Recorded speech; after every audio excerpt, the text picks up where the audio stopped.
Hello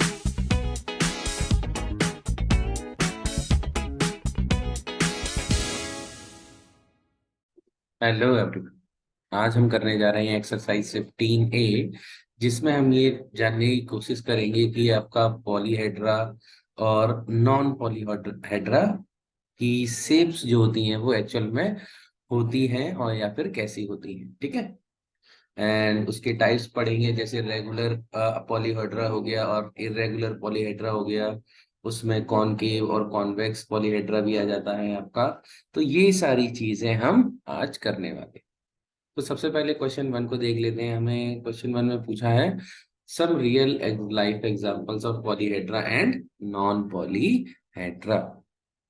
तो polyhedra की बात करें तो उसमें दरअसल क्या होता है, कर्व नहीं होने चाहिए। पहली तो ये चीज याद रख लो कि पॉलीहेड्रा में कर्व्स नहीं होते हैं। तो अब होता क्या है, बेसिकली आपका उसमें बेस होगा। आपका बेस ट्रायंगुलर भी हो सकता है, रेक्टेंगुलर भी हो सकता है। एंड दूसरी चीज, वो स्ट्रेट लाइंस होनी चाहिए, कोई कर्व नहीं होना चाहिए। जैसे ये अगर हम ए की बात करें, आइसक्रीम ले लो, तो इसमें ये आपको कर्व दिख रहे हैं, तो यानी कि ये नॉन पॉलीहेड्रा है। ठीक है। और पॉलीहेड्रा जैसे ये सी पार्ट में देख लें आप, यहाँ पर बेस इसका स्क्वायर है एंड साइड्स में सभी में स्ट्रेट लाइंस हैं, है ना।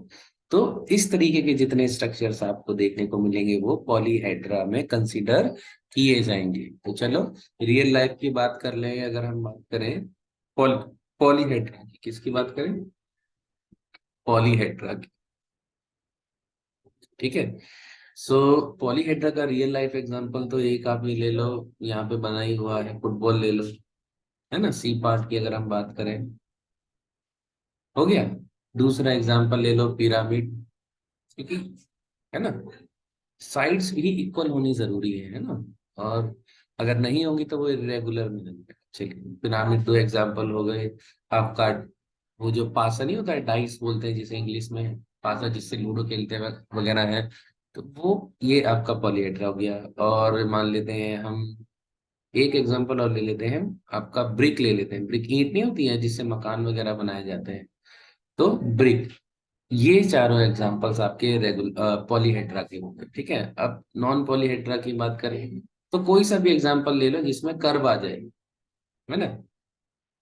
आपका कोई भी एग्जांपल ले लो जिसमें कर्व आए, जैसे मान लो ए पार्ट में यहाँ पर आइसक्रीम है, आइसक्रीम है, तो ये नॉन पॉलीहेड्रा हो गया। हो गया। इसके बाद आपका जो है सिलेंडर ले लो, घर में जो सिलेंडर होता है, ये भी नॉन पॉलीहेड्रा हो गया क्योंकि उसमें कर्व आ गया। उसके बाद आप तीसरा एग्जांपल ले सकते हो, बॉल, है ना। एक ये हो गया। तो ये सारे एग्जांपल्स हैं आपके पॉलीहेड्रा एंड नॉन पॉलीहेड्रा के। चलिए अब हम बात कर लेते हैं क्वेश्चन टू की। इसमें हमें आइडेंटिफाई करना है कि कौन सा पॉलीहेड्रा है कौन सा नहीं है। तो सिंपल है, मैंने आपको बता रखा है, जिसमें स्ट्रेट लाइंस होंगी, एक बेस होगा, तो वो पॉलीहेड्रा हो जाएगा, और जिसमें कर्व होगा वो नॉन पॉलीहेड्रा। तो पहला वाला आइसक्रीम है, इसमें कर्व है, तो ये वाला नॉन पॉलीहेड्रा हो गया। बी वाला भी नॉन पॉलीहेड्रा हो गया क्योंकि ऊपर देखो इसमें कर्व आ गया, रेडियस है ना। चलिए तीसरी की बात करें, इसमें स्ट्रेट लाइन है, बेस है, तो ये आपका पॉलीहेड्रा हो गया। इसकी बात करें, यहाँ पर भी अगर आप देखें तो स्ट्रेट लाइंस हैं, कहीं पर भी कर्व नहीं है, तो ये एक पॉलीहेड्रा हो गया। ये भी, यहाँ पर भी देखो कहीं पर भी कर्व नहीं है, कर्व का मतलब ये इस तरीके से, ये कर्व कंसीडर किया जाएगा, है ना। तो सी भी नहीं है, आपका सी पॉलीहेड्रा हो जाएगा।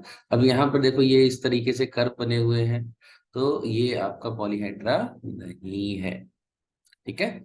चलिए, और दूसरी चीज, जैसे यहाँ से थर्ड क्वेश्चन में देखें, classify the following as regular और इरेगुलर। तो रेगुलर वाला जो होगा उसको हम आर से करेंगे, और जो इरेगुलर होगा उसको हम आई से करेंगे। अब ये कैसे पता चलेगा इरेगुलर और रेगुलर कौन सा होगा।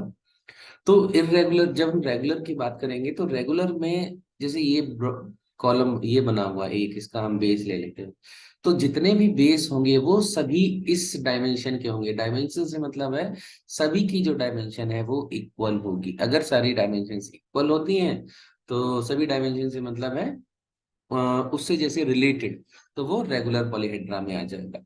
ठीक है। और अगर जैसे कोई भी साइड में कोई रेगुलरिटी नहीं है, इरेगुलरिटी है, मीन्स किसी भी शेप की, जैसे पॉलीहेड्रा में जितनी भी शेप्स जुड़े हुए हैं उस शेप में आपकी कोई लेंथ इक्वल नहीं है, कोई ब्रेड्थ इक्वल नहीं है, तो वो सारी चीजें जो है आपकी इरेगुलर पॉलीहेड्रा में आ जाती हैं। तो ए, इसमें तो सारे जितने भी ये ब्लॉक्स बने होंगे सारे इक्वल होंगे, तो ये रेगुलर में आ गया। और बी की बात करें, इसमें तो कुछ दिख ही रहा है आपको, सारे most of the them are unequal, तो ये इरेगुलर में आ गया। सी इरेगुलर ही आ जाएगा, देख सकते हैं यहाँ। डी, यहाँ पर भी रेगुलर है। ओके, यहाँ पर भी देखो, यहाँ पर भी अगर हम बात करें, ई की बात करें, ठीक है, ई में देखो ये अलग है, ये इसमें 5 है, इसमें अलग है, तो सभी में अलग अलग लेंस हैं, तो ये इरेगुलर आपका हो जाएगा। ठीक है, ओके। उसके बाद अगर हम बात करें एफ वाला, ये भी इरेगुलर हुआ, दिख ही रहा है, विजिबल है। ठीक है, चलिए फोर्थ की बात करते हैं, क्लासिफाई करना है कॉनकेव और कॉन्वेक्स और पॉलीहेड्रा में। तो आपको मैं बता देता हूँ कॉनकेव कौन से होंगे, जिसमें अंदर की तरफ आपका स्पेस होगा, अंदर जैसे ये देखो, ये पॉइंटेड है बाहर की तरफ, ये पॉइंटेड है, लेकिन अब ये स्पेस अंदर है, यानी कि जो एज है वो अंदर की तरफ भी होते हैं। तो उस तरीके की जितनी शेप्स होंगी कॉनकेव में आ जाएंगी, बाकी आपकी कॉन्वेक्स में। जैसे अब ये देखो, इसमें भी अंदर की तरफ स्पेस है, अंदर की तरफ स्पेस है, तो ये क्या हो जाएगा आपका, ये हो जाएगा आपका कॉनकेव। कॉनकेव मैं CON लिख रहा हूँ, ठीक है। एंड उसमें कॉन्वेक्स के लिए हम कॉन्वेक वी लिख देंगे। ठीक है, तो दूसरे वाले में भी अंदर की तरफ स्पेस है या एजेस है, तो हम कह सकते हैं इसको, ये भी हमारा कॉनकेव है। यहाँ देखो, यहाँ कोई अंदर की तरफ एजेस या स्पेस नहीं है, तो ये कॉन्वेक्स हो जाएगा। कौन सा हो जाएगा, कॉन्वेक्स। ये फिर से अगेन है, तो ये कॉनकेव हो जाएगा। ई की बात करिए, कॉन्वेक्स हो जाएगा। हो गया, कॉन्वेक्स। इसमें भी अंदर की तरफ है, तो ये अगेन कॉनकेव हो गया। चलिए, अब यहाँ पर हमें फेसेस और एंगल्स की बात है, तो यहाँ पर यहाँ कॉम्बिनेशन, यानी कि रेगुलर कॉनकेव है या रेगुलर कॉन्वेक्स है। तो पहले तो आइडेंटिफाई कर लो, ये और ये देखें, अगर बी और सी की बात करें तो इनमें अंदर की तरफ एजेस हैं, तो ये क्या हो गए, कॉनकेव तो हो गए, है ना। अब रेगुलर है या इरेगुलर वो भी पता कर लेते हैं, क्योंकि सभी की लेंथ अलग अलग है, तो ये क्या हो जाएगा, इरेगुलर। IC लिख देते हैं, क्या लिख देंगे, IC, इरेगुलर कॉनकेव। ठीक है, ये भी आपका इरेगुलर कॉनकेव हो गया। अब बाकी की बात करें तो बाकी तो कॉन्वेक्स है। ठीक है, ये बाकी कॉन्वेक्स है। बस अब हमें ये पता लगाना है ये रेगुलर है या इरेगुलर। ठीक है, वो कैसे लगाएंगे वो भी मैं बता देता हूँ। देखो, सिंपल सा है, जिसमें आपकी लेंथ इक्वल नजर आ जाती है तो समझ जाओ वो रेगुलर है। जैसे कि ए में बात करें, यहाँ लेंथ इक्वल नहीं है ना, तो ये कैसा हो जाएगा, इरेगुलर।